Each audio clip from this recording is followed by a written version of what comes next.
দেখো এই প্রশ্নটা বলছে পির ইনকাম হচ্ছে 250% অফ কিউয়ের ইনকাম, ঠিক আছে। তারপরে বলছে কি পির ইনকাম, পির এক্সপেন্ডিচার, পিয়ের খরচ হচ্ছে 180% কিউয়ের, ঠিক আছে। যদি পিয়ের ইনকাম 400%, কিউয়ের 400% অফ কিউয়ের ইনকাম হয়, কিউয়ের এক্সপেন্ডিচার হয়, তাহলে কি বলছে, বলছে যে রেশিও অফ পি অ্যান্ড কিউয়ের। ওকে, এই ধরনের অঙ্ক অনেক রকম করার নিয়ম আছে, তবে এই অ্যাপ্রোচটা দেখো। বলছে যে ফার্স্টে পি লিখে নিলাম, ঠিক আছে, তারপর কী লিখলাম, কিউ লিখলাম। ওকে, তো বলছে কি, বলছে পি এর ইনকাম হচ্ছে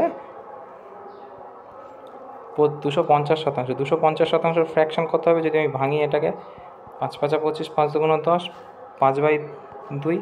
তাহলে এখানে কি বলতে চাইছে, বলতে চাইছে যে 250% অফ কিউয়ের ইনকাম, কিউয়ের ইনকাম 2 হলে তাহলে এটা 5 হবে, এটাই বলতে চাইছে, তাই তো। তারপর কি বলছে, আচ্ছা এটা ইনকাম, এটা এক্সপেন্ডিচার, আর এইটা হচ্ছে সেভিংস। ওকে, তো আমি যদি এখানে ভালো করে তারপরের লাইনটা পড়ি যে 180% অফ কিউয়ের ইনকাম, পি এক্সপেন্ডিচার হচ্ছে 180% কিউয়ের এক্সপেন্ডিচারের।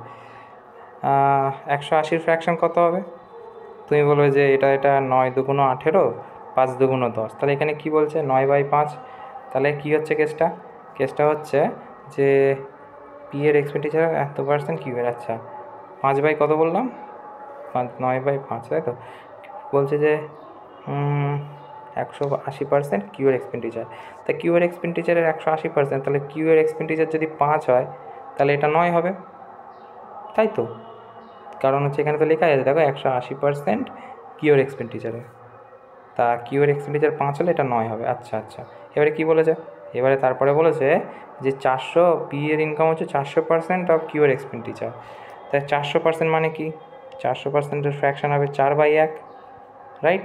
তা 4/1 যদি হয়, বলছে যে পি এর ইনকাম, পি এর ইনকাম কোনটা, পি এর ইনকাম এইটা। তো পি এর ইনকাম যদি বলেছে, পি এর ইনকামের 400% আর কিউর এক্সপেন্ডিচার, পি এর ইনকাম যদি 400% মানে কিউর এক্সপেন্ডিচারে, তা কিউর এক্সপেন্ডিচার এইটা, এটা যদি 1 হয় তাহলে এটা কত হবে 4, তাই তো। তাহলে এদিকে যদি 4 হয়, এদিকেও 4 দিয়ে গুণ করবো, আমরা রেশিওতে জানি। এখানে যদি 1 হয়, এখানেও আমি 1 দিয়ে গুণ করবো, আমরা জানি। তাহলে মোটামুটি দাঁড়াচ্ছে কি, তাহলে দাঁড়াচ্ছে এখানে দাঁড়াচ্ছে হচ্ছে 4 5 20, হ্যাঁ 20, আর এটা হচ্ছে 9 1 9, 4 2 8, 5 1 5, এই গল্প দাঁড়াচ্ছে। তার মানে এটা কত হচ্ছে, এখানে যদি ভালো করে লিখি, 20 8, 20 8 5,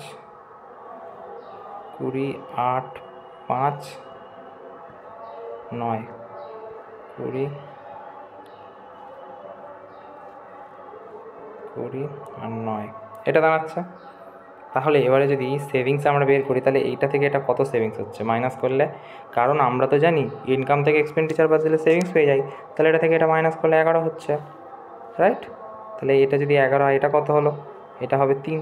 তা আমাদের তো এখানে ওটাই বলেছে যে পি এর সেভিংস আর কিউ এর সেভিংসের মধ্যে রেশিও কত, 11:3, কোনটা তাহলে এটা। এগুলো করার আরও নিয়ম আছে, তবে এটা মানে বেস্ট অ্যাপ্রোচ বলে মনে হলো।